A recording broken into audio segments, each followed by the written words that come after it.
bearable pain, but it is long lasting. And incidence is very high of this chronic pain, chronic post-surgical pain. It may be due to post-surgery or post-trauma.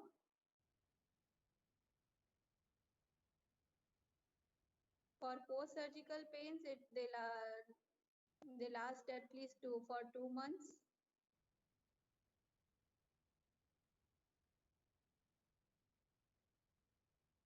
Actually, this slide has something very good slides. Therefore, I am showing you and skipping the rest.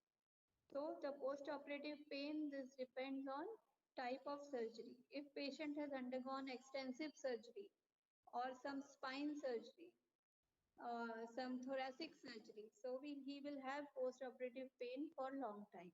The chances of having post-operative pain are more in these types of surgeries. Post-operative pain intensity. If you have not properly treated his pain in immediate post-operative period, that may also result in chronic pain. Psychological factors are always associated. If patient is in very much agony or patient they are psychologically disturbed, they will feel more pain and always complain of pain. If they are not mentally stable, those patients always complain of pain. Commonly, this post-operative pain is associated with limb amputation surgery, thoracic surgery, breast surgery, herniorrhaphy, cholecystectomy. These are the common culprits. In amputation surgery, two types of pain are associated with this. Chronic pains are associated with this amputation surgery, stump pain and phantom pain. Stump pain is the actual pain which patient have in the stump. And this phantom pain, it is as its name suggests, they say it is a memory of pain. While patient is not able to forget the pain when he had that amputation of the limb and always feels the pain.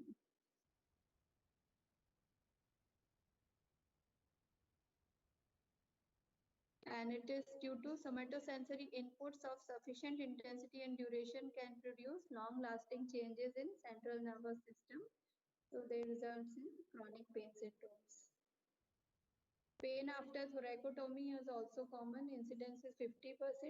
And it may be due to damage to intercostal nerve has been assumed to be the main cause of chronic pain. Sternotomy also showed almost similar results. Incidence is 28%. Most complicated etiology of chronic pain after post-thoracotomy. Okay. And I don't know, many of you have undergone some type of surgery in your life. Whether you are still very young to have any surgery. But when you have simple incision in your hand or in your abdomen and it is healed completely, after even 10 days also, you will feel you don't have any sensation across the incision. Like I have a incision in my hand. So still after 5 years, I'm not feeling any sensation around the incision. And not for 5 years, but I can say for up to 6 months, definitely patients don't have any sensation. Sometimes they have numbness, sometimes they have hyperesthesia, tingling sensation, burning sensation across the incision. Even for simple surgeries, abdominal surgery like perforation, which are very common surgeries. Why they are having these problems? Because of while giving incision to the tissue, nerve endings are also cut. And they take a long time to heal, to recover. That's why sometimes patients have numbness for a long time, and when they are partially damaged, so they will result in tingling and burning and always complain of some discomfort around the incision.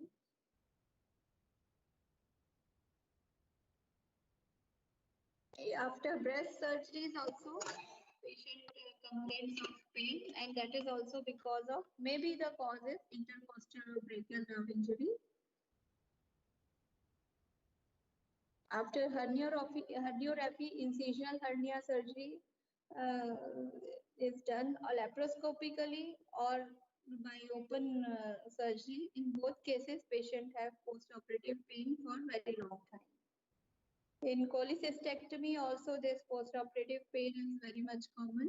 Even lap chole, it is less, incidence is less, but it is also, patient complains of pain in laparoscopic cholecystectomy also. And as I have previously told you, this pain may be due to pre-existing pain in pre-operative period, which patient didn't complain before, and after the operation he feels that pain and complains of pain, which he associates it with the surgical pain. These are different type of operations which are commonly associated with post-operative this pain syndromes.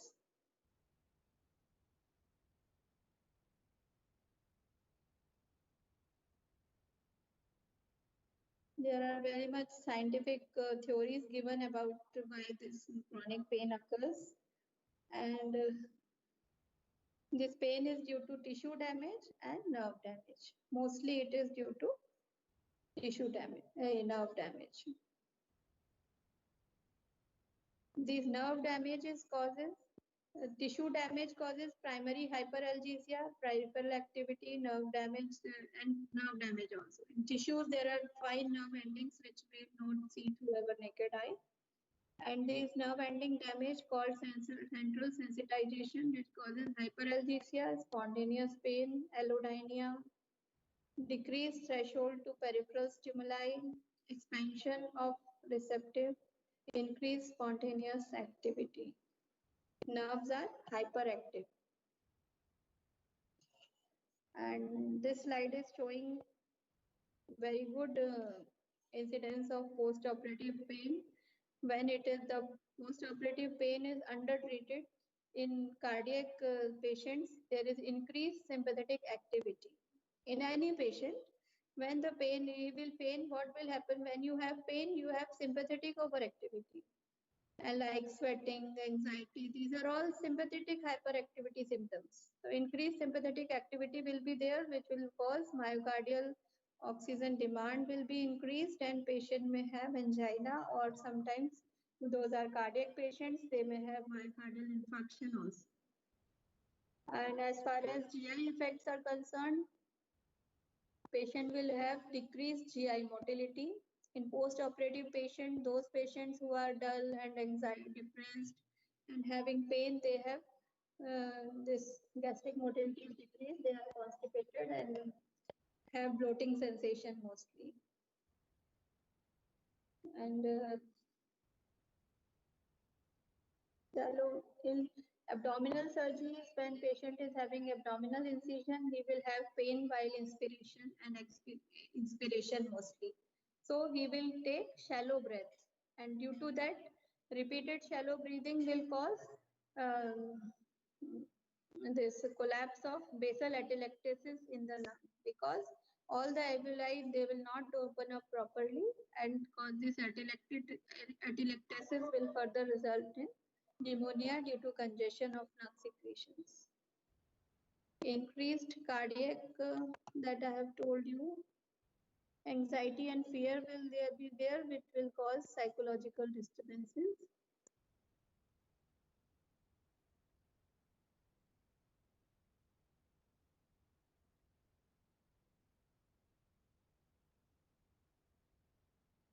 Genetic factors also there, which these people may have chronic pains like fibromyalgia syndromes, patients, migraine, and patients having migraine and headache, irritable bowel syndrome, irritable bladder syndrome, Raynaud syndrome. In these patients, chances of chronic pain are much more than healthy adults. And this chronic pain causes suffering and reduced quality of life. So how can we prevent these chronic pain syndromes after surgery? So first thing is avoid unnecessary surgery. This statement is very controversial, as any surgeon will do surgery whenever it is required. Unindicated surgeries, why will he do unindicated surgery? But we have to weigh the effects and side effects of the surgery. If patient is very old, he is very already having so much chronic diseases, he is having, you can say, malnutrition. In such type of patient, if we can avoid surgery, so we should avoid or postpone rather. And if some medications are there which can give not 100% or 50% relief, if they can provide, so we should uh, postpone surgery in such type of patient because they are not much benefited with the surgery. After surgery, they will have agony. Before surgery, they are in agony. So what is the use? Modify surgical techniques, like if you are planning open cholecystectomy, go for laparoscopy. Minimally invasive surgery procedures should be planned for that, so that they will have less pain in post-operative period.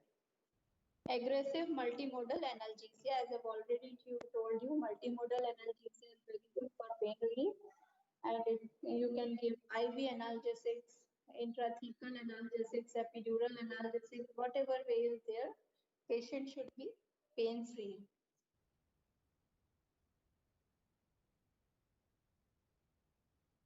As analgesics, you already know, these are ketamine, pericoxibs, COX-2 inhibitors, NSAIDs, gabapentin, opioids, alpha-2 agonist. These are all for pain relief.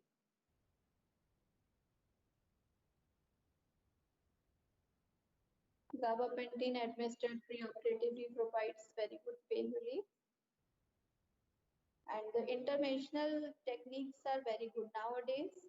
We are putting epidural catheters for post-operative pain relief, and they are very good. We supplement analgesics 8-hourly or 12-hourly, and patient is completely pain-free during in the period in this matter. When according to the duration of action of the drug, patient is totally pain-free, and he can ambulate also. So that is very good psychologically and medically also. I think I will finish this topic here, and if there are any queries, you can ask.